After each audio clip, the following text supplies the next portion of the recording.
विचार, मेरी आंखों में गंदी सोच, सब कुछ था और मैं एक नाश हो रहा था। मेरे शरीर में एक पसली उठती थी, नहीं था संसार में कहीं। और मैं सुबह 4 बजे उठकर स्नान करके शंख फूंक देता था और सारे नियम और व्रत बड़े कायदे से करता था। लेकिन फिर, और ये शब्द जो पवित्र शास्त्र बाइबल में लिखा है, ये शब्द हमारे भारत के संतों ने बोला है कि ना मंदिर में, ना मस्जिद में, ना काबे कैलाश में, अरे मुझको कहाँ तू ढूंढे बंदे, मैं तो तेरे पास में। वो हमेशा हम में है, मुझ में है, लेकिन कभी भी हम लोग उसको ढूंढने का प्रयास नहीं करते। और करते भी हैं तो एक दूसरे के गुरु या महंत के द्वारा, एक नए नए योगा के माध्यम से, नई नई क्रियाओं के माध्यम से उसको हम अपनी ताकत से, अपनी बुद्धि से खोजने का प्रयास करते। तो नमस्कार दोस्तों, आज का वीडियो बहुत कमाल का होने वाला है दोस्तों। अद्भुत गवाही के साथ ही वीडियो है, जो हमारे बीच बहुत धर्म वाले विवाद चल रहे हैं ना। तो आइए पहले वीडियो शुरू करते हैं, उसके बाद हम कुछ बात करेंगे। Video okay.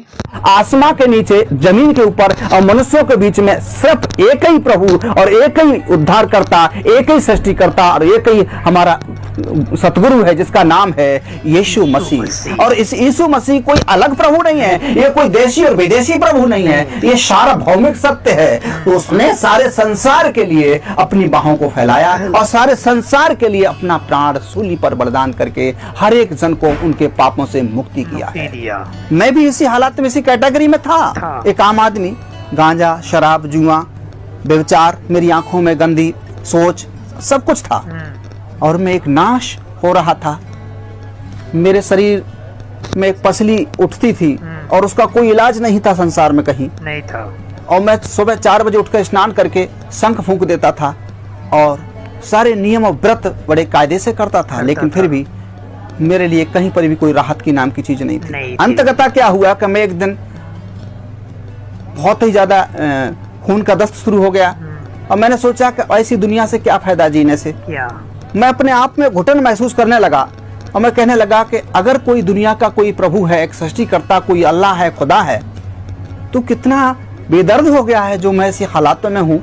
आखिर मुझ में कमी क्या है, उस कमी को अवगत कराया जाए, या तो मेरी जान को मुझसे ले लिया जाए या मुझे जीवन, मुझे शांति का दिया जाए। ऐसे करके मैं अपने आप में घुटन, आत्महत्या कर नहीं सकता, क्योंकि इस बात को मैं जागृति पा गया था कि एक आत्महत्या करना एक महापाप है।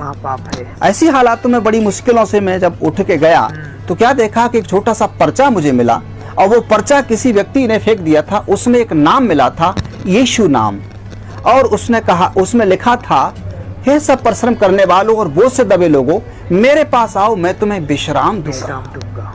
मैंने अपनी समझ से कोई धर्म, कोई पंथ या कोई जप तप या कोई धार्मिक कर्मकांड, उपवास, व्रत नहीं छोड़ा, लेकिन फिर भी मेरे जीवन में अशांति और निराशा बहुत अच्छी तरीके से राज कर रही थी। मैंने उस किताब को, पर्चे को पढ़ा, हे सब परिश्रम करने वालों, बोझ से दबे लोगों, मेरे पास आओ, मैं तुम्हें विश्राम दूंगा।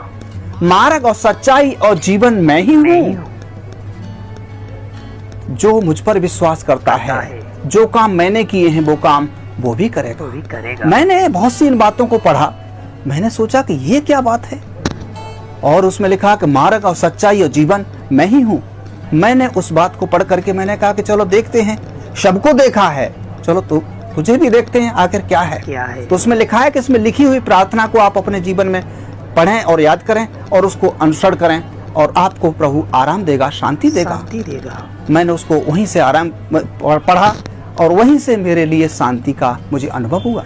लिखे हुए पते पर मैंने और कुछ मंगाया, फिर वह कहीं पर कहाँ होता था इसका सत्संग, मैंने उसके बारे में जानने के लिए काफी कुछ प्रयास किया, कहीं मिला, बहरहाल मुझे शांति नहीं मिली।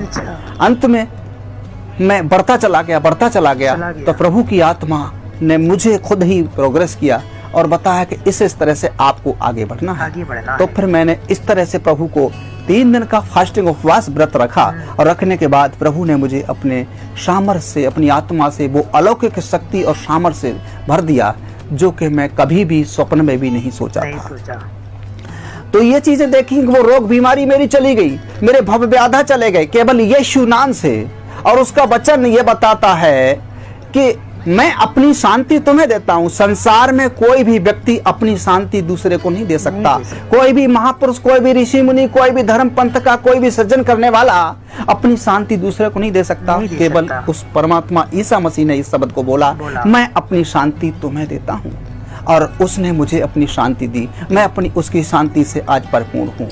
आज संसार में लोगों को जन जागृति के लिए मैं ये बताना चाहता हूं कि वो कैसे लोगों को ढूंढ रहा है। वो धर्म पंथ के लोगों को नहीं, वो काबिल लोगों को नहीं, वो ज्यादा बैरिस्टर वकील को या कोई वैज्ञानिक को नहीं।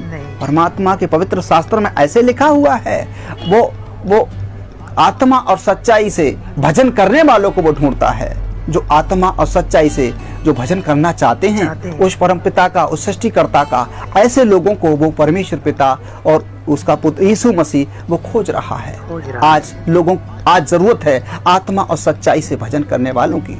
आज हमें किसी मंदिर में, किसी मस्जिद में, किसी गुरुद्वारे में या किसी चर्च में या किसी एनीबॉडी किसी और तरीके से हमें इन सब चीजों को ढूंढने की, या किसी भूत या किसी बुत को बना करके उसके सामने, या कोई मूर्ति तस्वीर को रख करके उसके सामने हमें अपने दुख दर्द रखें, हमें अपनी कमजोरियों को रखें, हम अपनी व्यथाओं को रखें।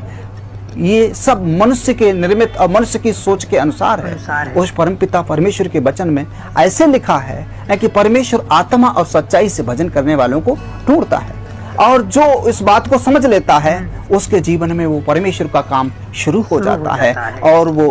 और ऐसे लिखा है कि परमेश्वर के पवित्र शास्त्र में, क्या तुम नहीं जानते कि तुम परमेश्वर का मंदिर हो और परमेश्वर का आत्मा तुम में वास करता है। और ये शब्द जो पवित्र शास्त्र बाइबल में लिखा है, ये शब्द हमारे भारत के संतों ने बोला है कि ना मंदिर में, ना मस्जिद में, ना कावे कैलाश में, अरे मुझको कहाँ तू ढूंढे बंदे, मैं तो तेरे पास में।